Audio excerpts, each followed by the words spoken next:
ఓం శ్రీ దుర్గాయ నమః. Hi friends, ఎలా ఉన్నారు ఫ్రెండ్స్? చాలా మందికి ఆర్థిక నష్టాలు లేదంటే ఆర్థికంగా అసలు ఎప్పుడు కూడా ఒక మెట్టు పైకి వెళ్దామన్న ఆలోచన ఉన్నప్పటికి కూడా లక్ష్మీదేవి అనుగ్రహించట్లేదని చెప్పేసి మన జీవితంలో లక్ష్మీ లేదులే అని చాలా మంది అనుకుంటూ ఉంటారు. అయితే ఆ లక్ష్మీదేవి అనుగ్రహం కలిగే ముందు కొన్ని సంకేతాలు కలుగుతాయి. మరి ఆ సంకేతాలు ఎలా ఉంటాయి ఏంటో ఈ వీడియోలో తెలుసుకుందాం ఫ్రెండ్స్. మీరు కానీ ఫస్ట్ టైం నా ఛానల్ విజిట్ చేస్తే ఈ వీడియోని లైక్ చేయండి, షేర్ చేయండి, తప్పకుండా నా ఛానల్ని సబ్స్క్రైబ్ చేయండి. సబ్స్క్రైబ్ చేసుకున్నారు, ఆ గంటను ఆల్ అని కొట్టండి. నేను చేసే ప్రతి వీడియో మీకు ముందుగానే నోటిఫికేషన్లు వచ్చేస్తుంది. ప్రపంచంలో ఒక మనిషి పరిస్థితి ఎప్పుడు ఒకేలా అయితే ఉండదు. ఒకప్పుడు సమస్యలతో ఉండేవారికి కూడా ఆ సమస్యల నుంచి ఉపశమనం లభిస్తూ ఉంటుంది. ఒక వ్యక్తి ఎప్పుడు పేదరికంలో అయితే ఉండడు. కొంతకాలం తర్వాత ఆ పేదరికం నుంచి బయటపడే అవకాశం కూడా ఉంది. అయితే మన జీవితంలోకి ధనలక్ష్మి అడుగు పెడుతుంది అనే విషయం ముందుగానే కొన్ని సంకేతాల ద్వారా తెలిసిపోతూ ఉంటుంది. ఆ సంకేతాలు ఏంటి? పురాతన గ్రంథాల ప్రకారం ఒక వ్యక్తి శరీరం కుడి భాగం కొట్టుకుంటున్నట్టు అనిపిస్తే అది రాబోయే మంచి రోజులకు సంకేతం.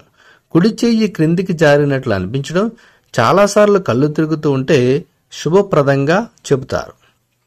ఇది ఇంటికి ఎంతో మంచిది. మీ ఇంట్లో నల్ల చీమల గుంపు కనిపిస్తే అది సంపదకు సంకేతం. ఇంట్లో నల్ల చీమలు కనిపిస్తే మీ కుటుంబంపై లక్ష్మీదేవి అనుగ్రహం లభించే అవకాశం ఉందని చాలా మంది పెద్దలు చెప్తారు.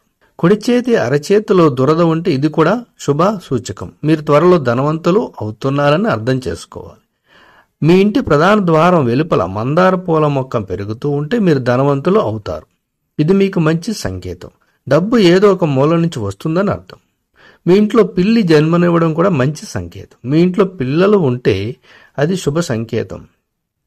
త్వరలోనే మీరు ఆర్థికంగా అభివృద్ధి చెందుతారు.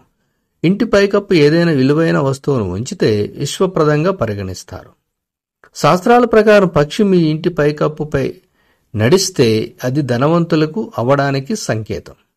ఇంటి పెరట్లో చెట్టు లేదా బాల్కనీలో పక్షి లేదా పావురం గూడు ఉంటే అది శుభ సూచకంగా చెప్పవచ్చు. కాబట్టి ఇలా రకరకాల సంకేతాలు ఉంటాయి. కాబట్టి గుడ్లగూబ కూడా మీ ఇంటి పైన వచ్చి వాళ్ళతో కూడా శుభ సంకేతం. ఇలా చెప్పుకుంటూ పోతే చాలా ఉంటాయి. కానీ ఇవి కానీ మీకు ఎదురైతే ఒక్కసారి మీరు ఆలోచించండి. తప్పకుండా ఆ లక్ష్మీదేవి మిమ్మల్ని కరుణిస్తుంది. Thank you for watching.